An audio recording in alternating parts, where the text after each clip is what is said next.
আসসালামু আলাইকুম সবাইকে স্বাগত জানাচ্ছি লাইনম্যান বিডিতে। তো আপনারা ইতিমধ্যেই অনেকেই জানতে পেরেছেন যে বাংলাদেশের ৮০টি পল্লী সমিতি সমূহের জন্য বাংলাদেশ পল্লী বিদ্যুতায়ন বোর্ড শিক্ষানবিশ লাইনম্যান পদের জন্য একটি অনেক বড় নিয়োগ বিজ্ঞপ্তি প্রকাশ করেছে। তো সেই নিয়োগ বিজ্ঞপ্তি সম্পর্কে দু চারটি কথা বলবো আজকে। তো নিয়োগ বিজ্ঞপ্তি এই পদের নামটা হলো শিক্ষানবিশ লাইনম্যান। তো আমরা বিগত কয়েক বছর এই লাইনম্যানের নিয়োগ প্রক্রিয়া দেখেছি। পদের নামটা থাকতো লাইন ক্রো লেভেল 1 চুক্তিভিত্তিক, অর্থাৎ এবারের যে নিয়োগ প্রক্রিয়াটা এটা হচ্ছে নিয়মিত লাইনম্যান হিসেবে নিয়োগ হবে এবং নিয়মিত কর্মচারী হিসেবে তাদেরকে পদায়ন করা হবে। তো এখানে পদের সংখ্যাটা উল্লেখ করা হয়েছে ৭৬৪ জন এবং একটু অপশনাল হিসেবে রেখেছে যে এই সংখ্যাটা কম অথবা বেশি হতে পারে। আর প্রার্থীর বয়স নেওয়া হবে ২৬/১/২০২৫ তারিখ পর্যন্ত। ওই প্রার্থীর বয়স ১৮ থেকে ২১ বছর হতে হবে, অর্থাৎ ২৬/১/২০২৫ তারিখের পরে যদি ওই প্রার্থীর বয়স ১৮ তারিখের নিচে এবং ২১ বছরের উপরে হয়ে যায় তাহলে ওই প্রার্থীকে অ্যালাউ করা হবে না। এরপরে আছে শিক্ষাগত যোগ্যতা। তো শিক্ষাগত যোগ্যতা এখানেও একটু আগের বিগত নিয়োগ প্রক্রিয়া থেকে কিছুটা ভিন্নতা এনেছে। তো শিক্ষাগত যোগ্যতা এখানে লাগবে এসএসসি এবং সমমান পরীক্ষায় কৃতকার্য হতে হবে এবং প্রার্থীকে অবশ্যই বিজ্ঞান বিভাগ থেকে উত্তীর্ণ হতে হবে এবং ওই প্রার্থীকে জিপিএ ৫-এর ভিতর জিপিএ ৩ থাকতে হবে।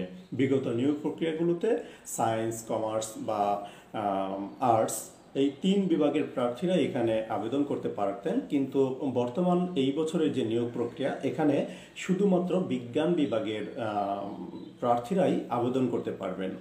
তারপরে আছে শারীরিক যোগ্যতা। তো যেহেতু এটা একটা পরিশ্রমী জব, এখানে অবশ্যই প্রার্থীকে শারীরিক যে যোগ্যতা এইগুলো থাকতে হবে। প্রার্থীকে অবশ্যই সুস্বাস্থ্যের অধিকারী হতে হবে এবং প্রার্থীর যে উচ্চতা ৫ ফিট ৪ ইঞ্চি হতে হবে এবং প্রার্থীর ওজন কমপক্ষে ১১০ পাউন্ড হতে হবে এবং বুকের মাপটা হতে হবে স্বাভাবিক অবস্থায় ৩০ ইঞ্চি এবং এটাকে প্রসারিতভাবে ৩২ ইঞ্চি হতে হবে। প্রার্থীকে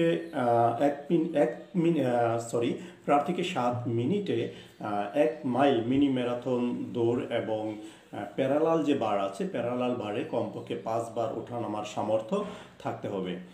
এরপরে আসি বেতন ভাতাদি নিয়ে। বেতন ভাতাদি এটা হলো যখন তাকে নিয়োগ প্রদান করা হবে শিক্ষানবিশ লাইনম্যান হিসেবে, এই শিক্ষানবিশ লাইনম্যান হিসেবে তাকে ১ বছর থাকতে হবে।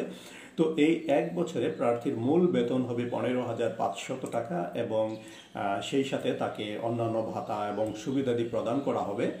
তারপর ১ বছর পরে তার চাকরির যে সন্তোষজনক মানটা এটা যদি হয়, কর্তৃপক্ষ যদি তার চাকরিতে সন্তুষ্ট হয় তাহলে তাকে নিয়মিত লাইনম্যান হিসেবে পদায়ন করা হবে এবং তখন তার মূল বেতন হবে ১৬,৬০০ টাকা এবং সেই সাথে অন্যান্য বেতন এবং সুবিধাদি সে প্রাপ্য হবে। তারপরে আসি যে নিয়োগ প্রক্রিয়াটা এবং কি কি কাগজপত্র তার লাগবে। তো নিয়োগ প্রক্রিয়াটা এটা প্রার্থী যে আবেদনটা করবে আবেদন ফর্মটা এটা তাকে ডাউনলোড করতে হবে অনলাইন থেকে। এই আবেদন ফর্মটা সে পাবে বাংলাদেশ পল্লী বিদ্যুতায়ন বোর্ডের ওয়েবসাইট অথবা বাংলাদেশের ৮০টি পল্লী বিদ্যুৎ সমিতি এই পল্লী বিদ্যুৎ সমিতি সমূহের ওয়েবসাইটে এই আবেদনপত্রটি পাওয়া যাবে এবং এই আবেদনপত্রের সঙ্গে সঙ্গে তাকে অবশ্যই পরীক্ষার জন্য যে প্রবেশপত্র সেই প্রবেশপত্রটি সহ ডাউনলোড করতে হবে। তো যদি কারো এই ওয়েবসাইটটি জানা না থাকে তাহলে তার নিকটস্থ যে পল্লী বিদ্যুৎ সমিতি আছে তার ভৌগোলিক এলাকার সেই পল্লী বিদ্যুৎ সমিতির সমূহে গিয়ে তাদের ওয়েবসাইট সংগ্রহ করে তাদের ওয়েবসাইট থেকে সে এই আবেদন ফর্মটি নির্ধারিত যে আবেদন ফর্মটি এই আবেদন ফর্মটি ডাউনলোড করতে হবে। তো এই আবেদন ফর্মটি ডাউনলোড করে এটা অবশ্যই নিজ হস্তে পূরণ করতে হবে এবং পূরণ করার পর এটা কুরিয়ার সার্ভিস বা পোস্ট অফিসের মাধ্যমে প্রেরণ করতে হবে না। তো তারপরে তার কাগজপত্র এর সঙ্গে যে কাগজপত্রগুলো লাগবে সেটা হলো তাকে এসএসসি পরীক্ষার যে মূল সনদ সেই মূল সনদের ফটোকপি তার লাগবে, তার নাগরিক সনদের যে ফটোকপি সেটা লাগবে এবং প্রার্থীকে ৪ কপি যে পাসপোর্ট সাইজের যে ছবি এই পাসপোর্ট সাইজের ছবি লাগবে এবং এই কাগজপত্রগুলো অবশ্যই প্রথম শ্রেণীর একজন গেজেটেড অফিসার দ্বারা সত্যায়িত করতে হবে এবং এই সমস্ত কাগজপত্রের সঙ্গে তাকে ৫০ টাকা মূল্যমানের যে ব্যাংক ড্রাফট বা পে অর্ডার বা পোস্টাল অর্ডার এইগুলো তাকে লাগবে। তো প্রার্থীকে যেদিন তার শারীরিক পরীক্ষা হবে সেই শারীরিক পরীক্ষার দিন অবশ্যই যে এসএসসি পরীক্ষার যে মূল সনদ এই মূল সনদ অবশ্যই তাকে প্রদর্শন করতে হবে। তারপর পরীক্ষার তারিখ। তো পরীক্ষার তারিখ এটা হলো 26/1/2025 তারিখ তার যে শারীরিক পরীক্ষা বা প্রাথমিক পরীক্ষা এই পরীক্ষাটা অনুষ্ঠিত হবে।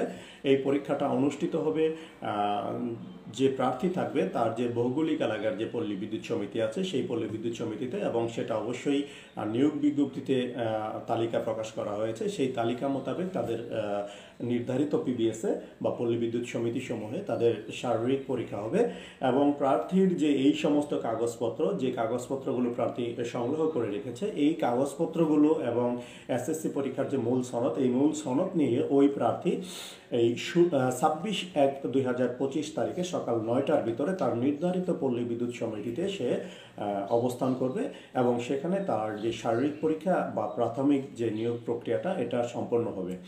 তো প্রাথমিক যে নিয়োগ প্রক্রিয়া, এই নিয়োগ প্রক্রিয়াটা সম্পন্ন হওয়ার পর যদি প্রার্থী কৃতকার্য হয়, ওই দিন কৃতকার্য হলে তাহলে ওই প্রার্থীকে পরবর্তীতে এমসিকিউ পরীক্ষায় অংশগ্রহণের জন্য ডাকা হবে।